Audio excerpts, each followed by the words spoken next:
Welcome to the DMF. I am your host, Justin Yantz, and this is episode 58, and this is the wrestling show. And I'm going to talk about WWE Network being purchased by the Peacock and going on that exclusively, New Japan beginnings in Nagoya, Raw, SmackDown, a little bit of Impact, and AEW. Not in any particular order. So stay tuned.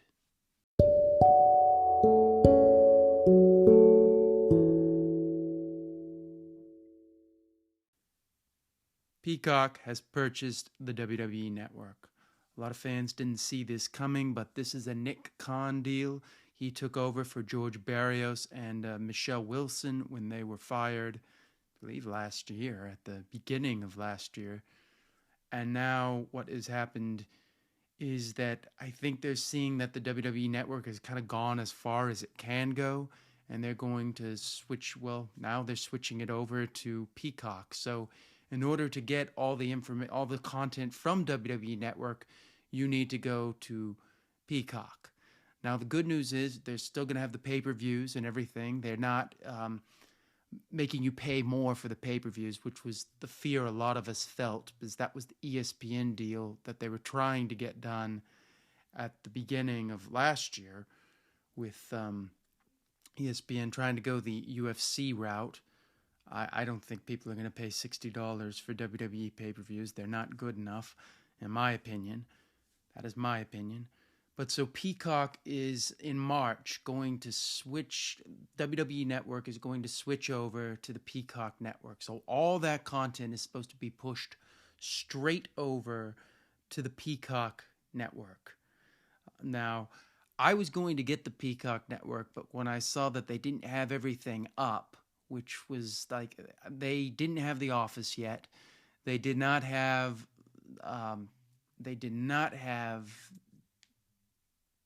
can't remember the SNL.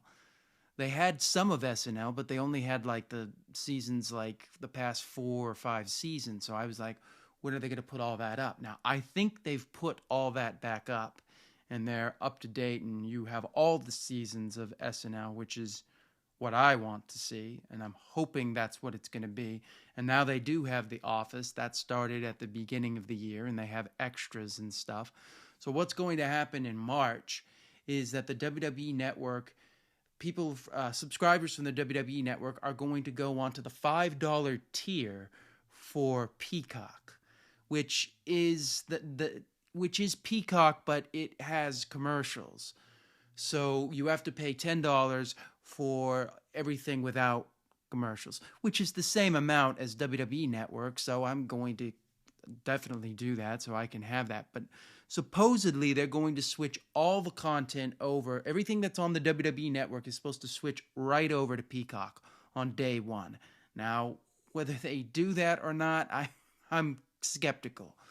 But because for me, I like to go back and watch the old Raws and, old NWA stuff. And I'm like, are they going to put all that up? Or are they just going to put stuff up from 2020 to 2021?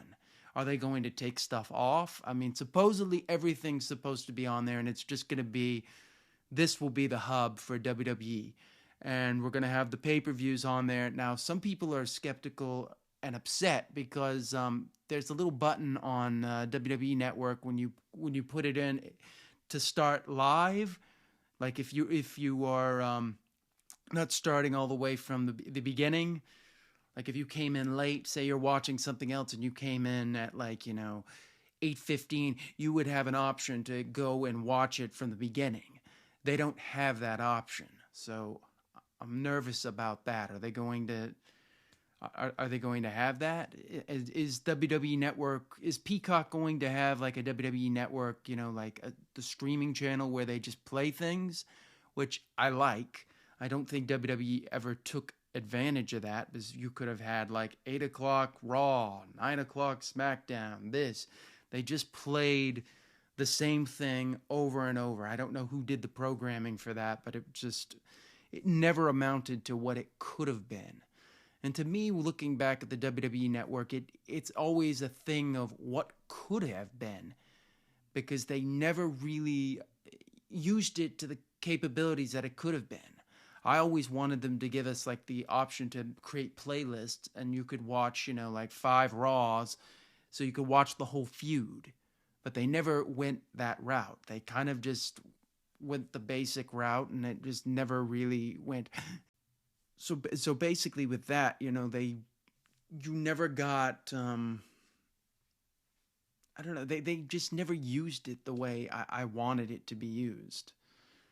They started putting old stuff, but now they kind of stopped putting old stuff, and it's like just sporadically here and there. It used to be monthly, and you were getting like 20, 40 episodes, and now it's like now you get 10.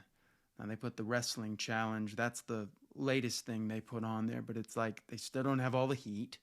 They still don't have all the velocity. I mean, these are things that should have just been pushed right over. So hopefully with this new company, with NBC, they're going to push for more content so that they can have everything. Because WWE just, like always with WWE, they just kind of stopped doing it. So I'm excited about that. I mean, we're going to have a different, I as I said, I don't like the fact that they were putting commercials on there even after I'm paying $10. They didn't take the commercials off. They were like putting these little random things. Those better be off, because now we have a place to complain to, and that's NBC, and they're going to hear the complaints and probably change it. So I like this. This is more like having to deal with Disney as opposed to dealing with Vince McMahon's crew, who just, I don't feel like they care enough about older content, and they don't really care about curating the fans to what we want. They just kind of wanted to do a basic thing, and it's like everything. So that's what I've got to say about the WWE Network going over to Peacock, and I'm excited about that, and we shall see. When I come back, I'm going to talk about New Japan.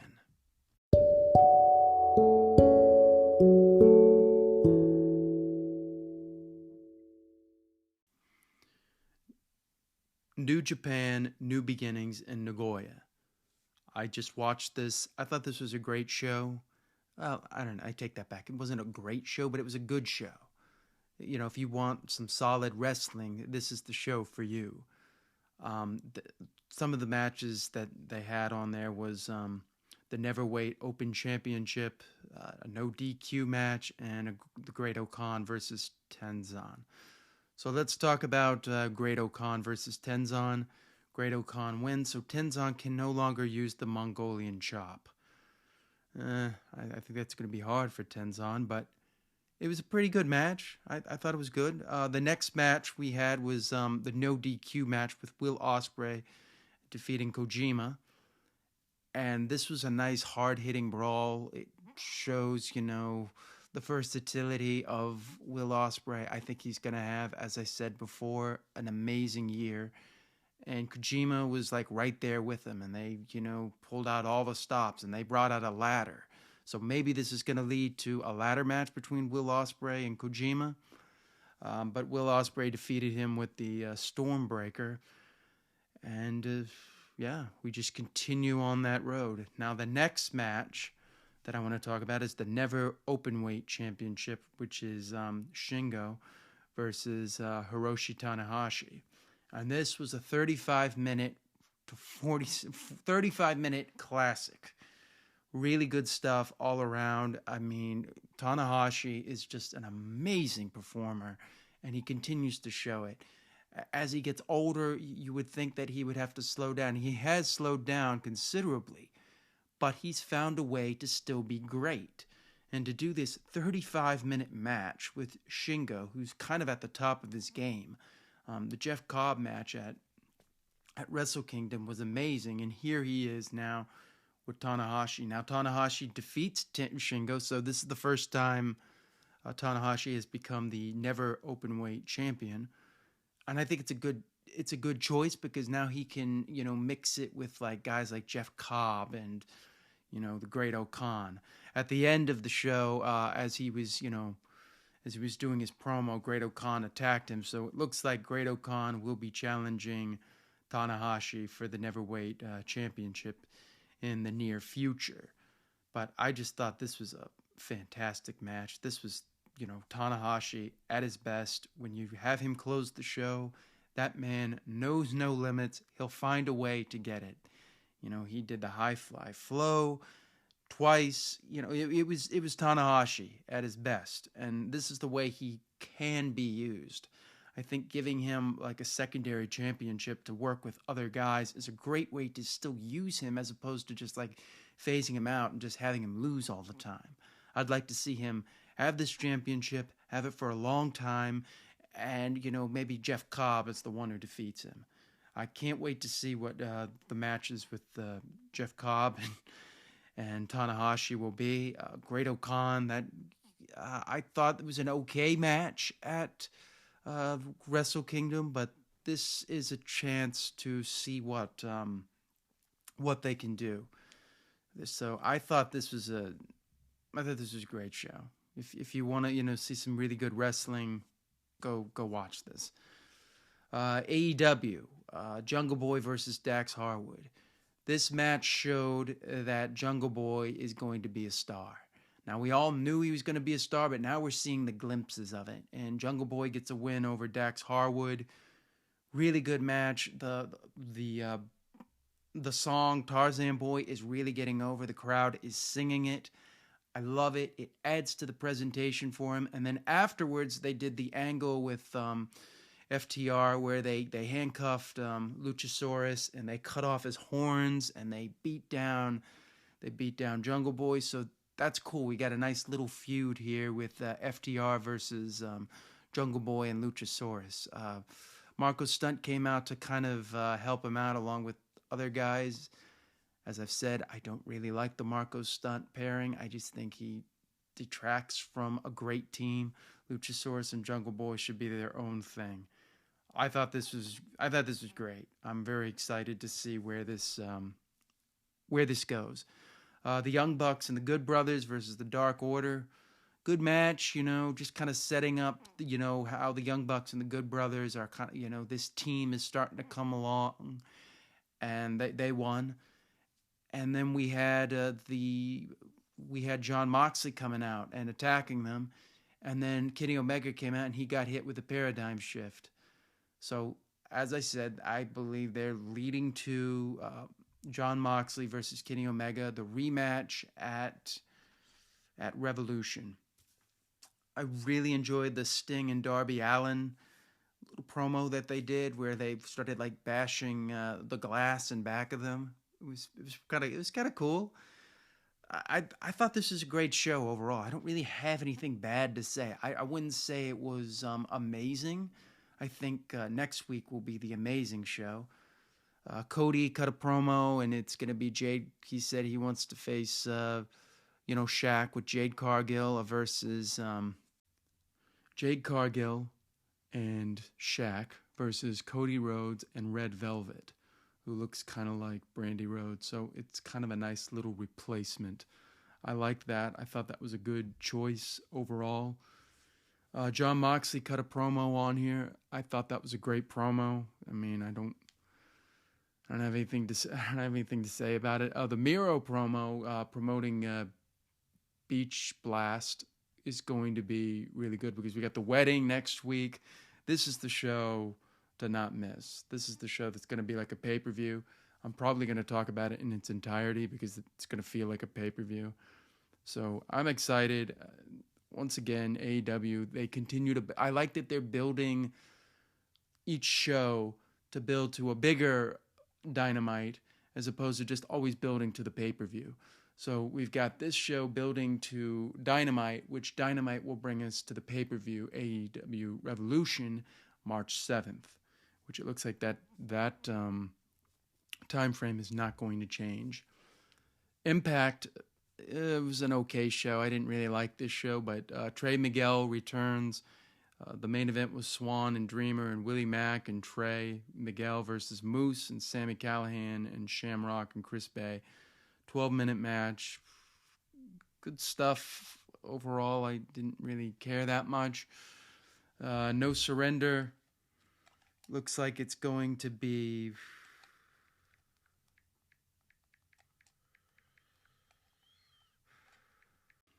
No Surrender is going to be Rich Swann versus Tommy Dreamer.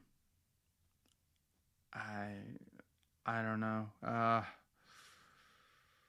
Okay. Is this a pay-per-view? Apparently it's going to be on Impact Plus. I think that's a mistake, but I think they're looking at Slammiversary being the show where Kenny Omega and Rich Swann face each other. Rich Swann and Tommy Dreamer and Willie Mack and Trey Miguel, they won in a 12-minute match. So that's all I've got really to say about Impact. And when we come back, I will talk about WWE. 1,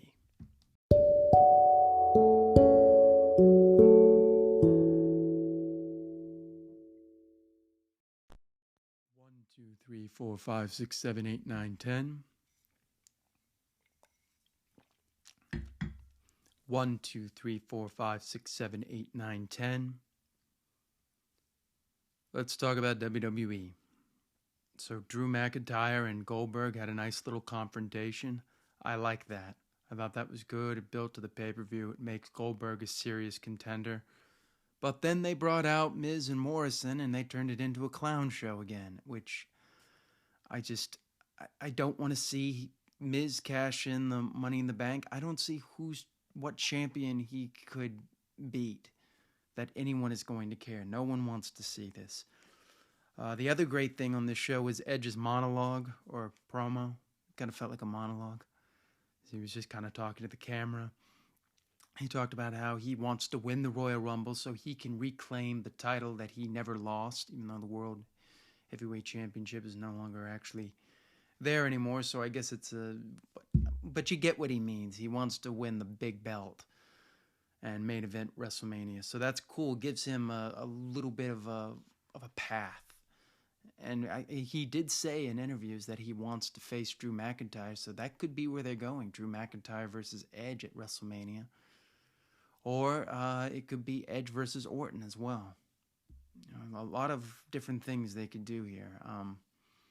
But yeah, I like that. Alexa Bliss versus Asuka. Okay match.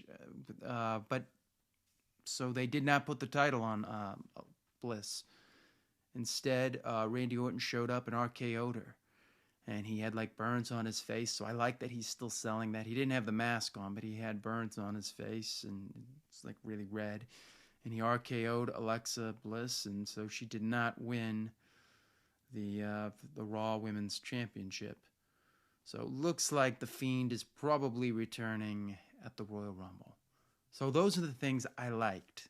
The things I don't like. Miz on my TV. I don't like him. He just bores me. I don't take him as a serious threat, and I think he hurts the flow of the show because they seem to use him as a crutch. Same way they kind of use Cena in some ways. It's like, throw those guys in there. It's like, yeah, but they're not good promos. I don't care. They're not building to a match, so why should I care? Charlotte Flair feud with her father and Lacey Evans, I could care less. This is just horrible. Lacey Evans just, it's good she's getting a little rub out of this, but nobody wants to boo Flair, and Charlotte Flair comes off as unlikable here. Charlotte faced Shayna Baszler. This was an okay match that ended up turning into a three-way, and then they messed up that with the count-out, so they had to restart that match. I don't care. I don't care. I'm going to tell you what I think is missing in WWE. Logic. There's no logic. There's no point. There's no reason or rhyme for what they're doing, so I can't really get into anything that they're doing. It doesn't excite me. It doesn't make me happy. It just... It's always the restart match, this, that. It's something messed up. There's no anything there. The bad characters. I don't like the way they're using Riddle. They're not letting him be. He's an amazing wrestler, and you're turning him into a goof. AJ Styles faced R-Truth. Why? That's so beneath him. This felt like such a throwaway show. I thought they were going to bring back The Fiend. They did not. So... just a show. It didn't do anything for me. Now let's talk about SmackDown. This was a much better show. It opens with Daniel Bryan cutting a promo. He's interrupted by AJ Styles. But the thing I liked that Daniel Bryan did before AJ Styles came up is he really emphasized how important it is for him to win the Royal Rumble. He gave that emphasis to it, as opposed to just, it being another match. This is the be-all, end-all for it.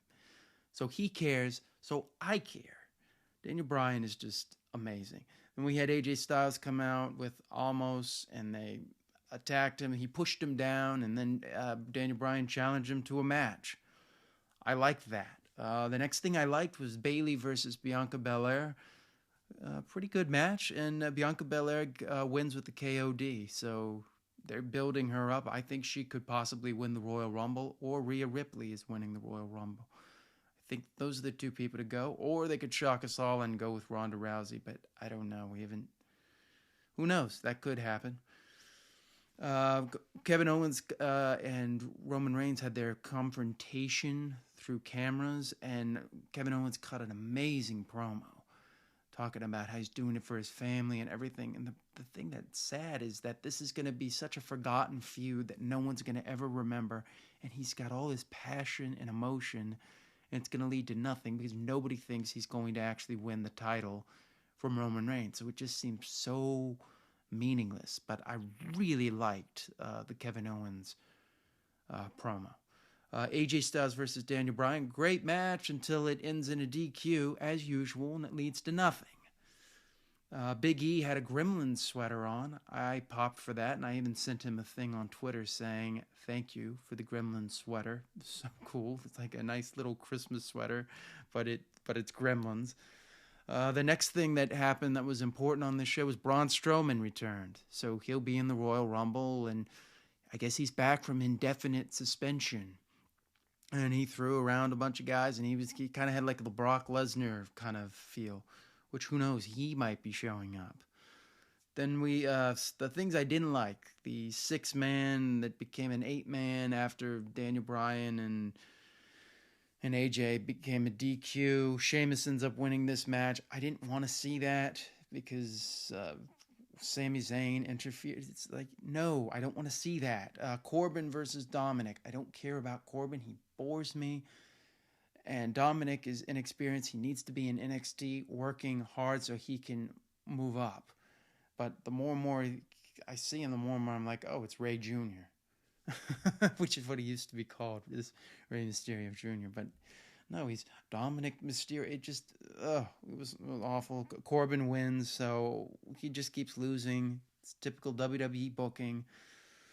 The thing I don't like about this show, wasting angles, wasting things. Like I said, Dominic, AJ and Daniel Bryan leading to nothing. It's just a bunch of false finishes, and it doesn't go anywhere. So that's what I got to say about those shows. I like Roman Reigns' character. The only thing is, I don't know where it's going. Where is Roman Reigns supposed to be going as a character? It doesn't feel like anything. So those are my thoughts on SmackDown. As for the Royal Rumble, I'm going with Daniel Bryan. I think Daniel Bryan's winning. Roman Reigns will win. I don't know. Maybe Goldberg wins. Drew probably retains. They could give it to Goldberg. I think that's a mistake, but that probably is what's going to happen. Goldberg is probably going to win. I just have this feeling for some reason. I think Bianca Belair is going to win the Royal Rumble, unless Rhea Ripley shows up and they want to catapult her to the top, which they should, then she'll win. As for the other matches, no one really even knows those matches. Oh, Charlotte Flair and Asuka versus Shayna Baszler and Nia Jax. Nia Jax continues to be a sloppy worker. I wish she would work on her technique. She's going to hurt somebody, and she already has hurt somebody. I'm not trying to put a bunch of negative water on here, but I don't know what to say about her. So that match, I think Charlotte and Asuka retain. So that's the Royal Rumble. I'm going to go in depth on that show. There will be a whole show dedicated to that. And yes, I want to say thank you for listening. As always, you can find me on my handle at Justin Yance. And I will see you next time on the DMF. DMF.